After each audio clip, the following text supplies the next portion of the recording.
Founder of the creditrepairshop.com, and in today's video we're going to talk about a settlement that is with another one of the bureaus. Let me get here with Experian, and this one here it really boggles the mind, because it's like, I think what happens with these is that the bureaus are coming up with these different products that they want to sell to lenders.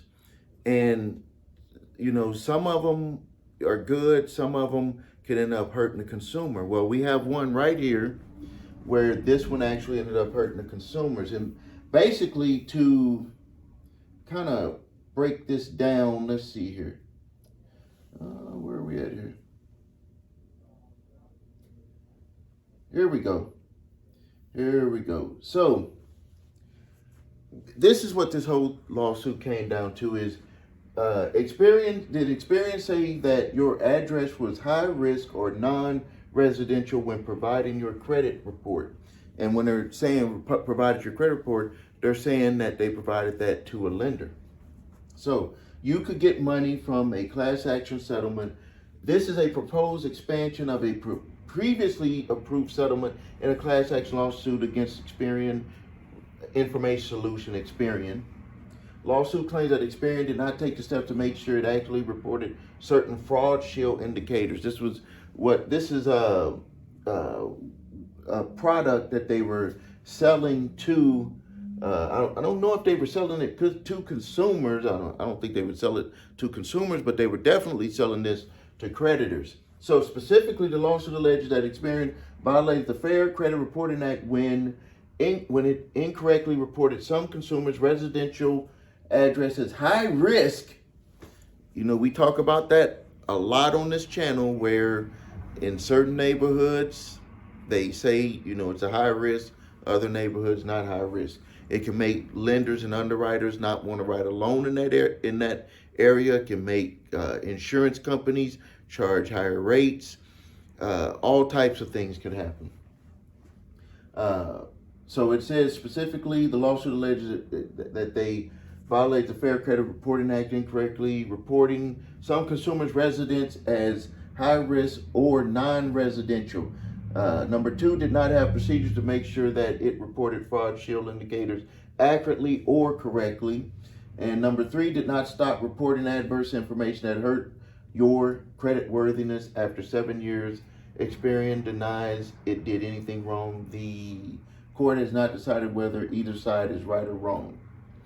April 27, 2022, the court approved a settlement in the class action that resulted in Experian making certain changes to its business practices. However, the settlement did not result in class action brought against Experian, and further negotiations, the party agreed upon additional changes to Experian business practices. So we can see here in this settlement, it looks like it's $22 million eligible class.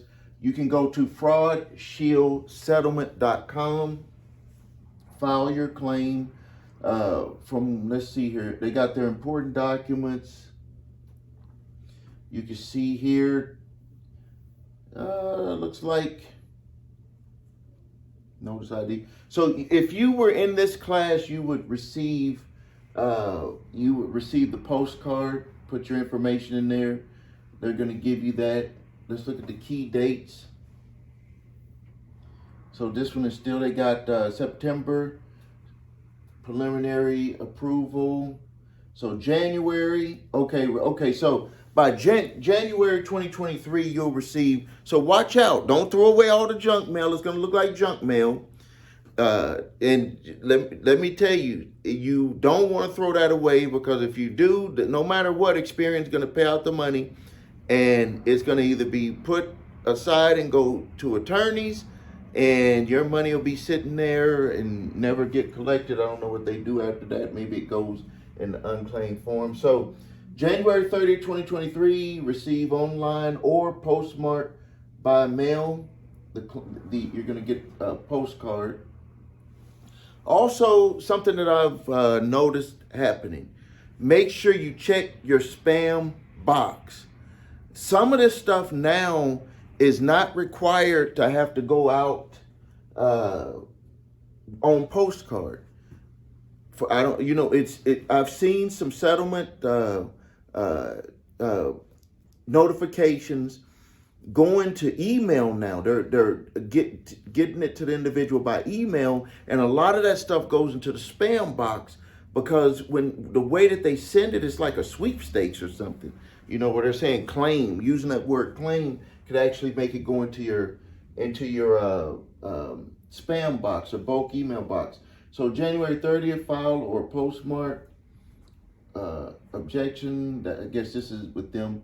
February 13th, 2023 postmark exclusion deadline. So if you don't have your information in by that time, and then they're going to do March 1st, 2023 for the final hearing. Let's see if there's any other stuff here. So you can see here they got the notices. You can look at this information here if you want to read more about it. I mean, I just gave you the really what it all came down to. Let's just look at it. What is this lawsuit about? Lawsuit claims that Experian violated the Fair Credit Reporting Act when incorrectly reported some consumers' addresses as high risk or non-residential, did not have procedures to make sure that it reported fraud shield indicators accurately or correctly. Number 3, did not take adverse information that hurt your credit worthiness off your reports after 7 years. You would think that they would do that automatically after 7 years. And I apologize with the glare. I'm going to be getting that fixed, but I'm, reading that out to you. All right. So if you think that you might be part of this, please make sure you keep checking your email, check the spam box. It's going to come from the settlement administrator.